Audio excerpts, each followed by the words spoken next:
The lie had a taste. It tasted like organic kale, ripe mango, and the faintest hint of vanilla from the ridiculously expensive protein powder Dashiell insisted on. It tasted like health, but through the crack of the master bedroom door, slightly ajar, I finally learned its real name. She's swallowing it down like a good little pig. My husband's voice purred, low and intimate. A woman's giggle, light and sharp as shattered glass, followed. Lilith, his secretary, are you sure this Bloom stuff is still working? Dash, she seems less bloated this week. Patience, my little spark, Dashiell soothed. The custom hormonal blend is subtle. It's not just about making her fat, it's about keeping her system too chaotic to hold a pregnancy. The weight gain is just the aesthetic bonus. It keeps her docile, too ashamed to go out. My hand, holding a tray with their afternoon coffee, began to tremble. The hand-painted ceramic mugs rattled against the silver tray, a tiny earthquake. Announcing my presence, that bitch, advising you to diet, causing your hypoglycemia. I'm just helping her understand what poor nutrition really looks like, he continued, his voice dripping with false righteousness. Now she's a blimp, who's the expert now? And soon, she'll be gone. Lilith cooed, our baby will need this room. The feng shui is better. The tray slipped. It crashed onto the marble floor with a sound that echoed the shattering of my entire world. 3 years, 7 miscarriages, nearly 100 pounds of unexplained weight. It wasn't my broken body, it was his perfect poison. The silence that followed the crash was heavier than the 100 pounds I carried on my frame. I stood frozen in the hallway, the scent of spilled Colombian coffee mingling with the bitter aroma of betrayal. The bedroom door flew open. Dashiell stood there, his tailored Tom Ford suit unrumpled, his expression a mask of husbandly concern. Only his eyes, for a split second, were cold as a morgue slab. Ramona, darling, are you all right? He rushed to my side, ignoring the mess, his large hand gently touching my hair. You're pale. Did you slip? Behind him, Lilith Beck peeked out, clutching a silk robe to her chest. Her face was a portrait of innocent alarm, but her eyes danced with triumphant fire. She was everything I wasn't anymore, slender, sleek, radiating the kind of effortless confidence I'd lost somewhere between my second and third miscarriage. I'm fine, I stammered, my voice sounding foreign and weak. The tray was just heavy. Of course it was, Dashiell said, his tone shifting to one of gentle admonishment. I keep telling you not to overexert yourself. Ever since the last procedure, you haven't been the same. He was framing my brokenness as a pre-existing condition, not a result of his systematic destruction. The gaslighting was so smooth, so practiced. I almost believed him, almost, but I had heard the words, asterisk good little pig, hormonal blend, too chaotic to hold a pregnancy, asterisk the pieces of my 3-year-long nightmare clicked into place with horrifying clarity, the exclusive Swiss wellness powder,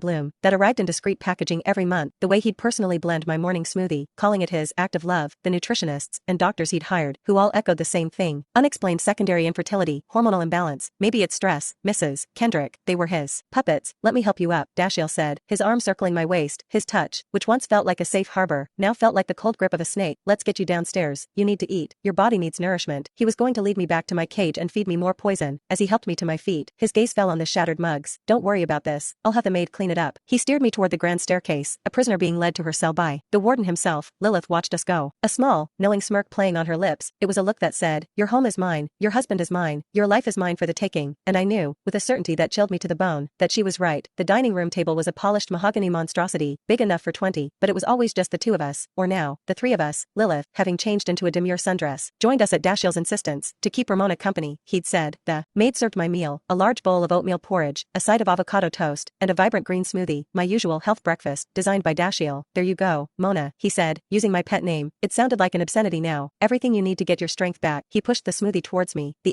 Bloom smoothie. My stomach churned, not with hunger, but with revulsion. I stared at the viscous green liquid, and all I could see were the ghosts of my 7 unborn children. I'm not hungry, I said, my voice a dry whisper. Dashiell's smile tightened, the warmth in his eyes vanished, replaced by a flicker of irritation. Ramona, we've talked about this. You can't be a picky eater. Your metabolism is a mess because you don't eat consistently. The audacity of it, blaming me for the very symptoms he was creating. Lilith placed a delicate hand on her flat stomach. Dash is right. Ramona, you have to think of your health. All this stress, it's not good. For anything. The unspoken words hung in the air. For getting pregnant. She was mocking me. I said I'm not hungry, I repeated, pushing the glass away. The atmosphere in the room dropped 10 degrees. Dashiell's mask of concern fell away completely. His face became hard, his jaw clenched. You will drink this, he said, his voice low and dangerous. I spent a fortune on that supplement. It's for your own good. He grabbed my chin, his fingers digging into my flesh. Don't make a scene. He brought the glass to my lips, tilting it. The cold, sweet liquid touched my mouth, and a primal wave of nausea washed over me. I twisted my head away, and the smoothie spilled down my chin, staining my white blouse a sickly green. Tears of rage and helplessness pricked my eyes. Stop it, I cried, my voice cracking. Dashiell slammed the glass down on the table. You're being hysterical. Look at you, a mess. This is why you can't get better. You fight me at every turn. He stood up, grabbing a napkin and roughly wiping my face. Don't you forget about your brother, Ramona, he hissed, his voice a venomous whisper meant only for me. Sam is in the best care money can buy, my money, and I can stop paying for it just as easily. My heart stopped. Sam, my younger brother, he'd been Dashiell's driver, caught in a terrible accident a year ago that Dashiell had walked away from without a scratch. Sam had taken the impact, saving my husband's life. Now he lay in a private room at Cypress Spire Medical Center, in a persistent vegetative state. Dashiell had promised to care for him for life. I never realized it was a promise attached to a leash. My leash, the fight drained out of me, replaced by a cold, hollow despair. He had had me, he had all of me. I looked at his handsome, cruel face, then down at the smoothie. Slowly, I picked up the glass, my hands shook, but I brought it to my lips, and I drank my poison. Days bled into a gray, featureless fog. I moved through the Kendrick estate like a ghost, my only purpose to be a vessel for Dashiell's poison. He became more brazen. Lilith was a permanent fixture in our home, her laughter echoing in hallways that once held my own. She wore my clothes, used my private gym, and sat in my seat at the dinner table. My mother-in-law, Margot Kendrick, flew in from Europe, not to comfort me after my latest tragedy, but to celebrate Lilith. Lilith, my dear, you are the savior of this family, Margot announced over dinner, her eyes, as sharp and cold as Dashiell's, flicking towards me with disdain. Unlike some people, she continued, her voice dripping with contempt, who are not only barren but have let themselves go so disgracefully. You look like a pig, Ramona, an absolute pig. I had once been the recipient of the Kendrick family scholarship, a poor girl Margot had plucked from obscurity. She never let me forget it. My existence in her son's life was an act of charity I was expected to repay with eternal, silent gratitude. My weight, a direct result of her son's abuse, was now my gravest sin. Lilith, basking in the praise, puffed out her chest. Mrs. Kendrick, Dashiell has already had the tests done. I'm carrying a boy. The doctor says he's perfectly healthy. Margot's smile could have cut diamonds. As soon as that boy is born, I will personally see to it that Dashiell divorces this thing and marries you. My brother-in-law, Brody, a younger, cruder version of Dashiell, snickered, finally getting rid of the fatso. Big brother, took you long enough. How could you even stand to touch that? It's like sleeping with a walrus. I sat in silence, my fork frozen over a plate of food I couldn't taste. Every word was a stone, and I was drowning under their weight. Later that evening, Dashiell pulled Lilith into the family's group chat, sharing a series of professionally shot maternity photos. They were stunning, shot in a sun-drenched meadow. Dashiell's hand rested protectively on Lilith's belly. Their bump, his smile was radiant, genuine, a smile I hadn't seen directed at me in years. I remembered asking him, during my first pregnancy, if we could take photos like that. Why, he had scoffed, you're all swollen and misshapen. Besides, I'm far too busy. Now, here he was, not just present, but a willing, joyful participant in a celebration of a life that was meant to replace the ones I'd lost. He had even set one of the photos as his phone's wallpaper, the wallpaper I had begged him for.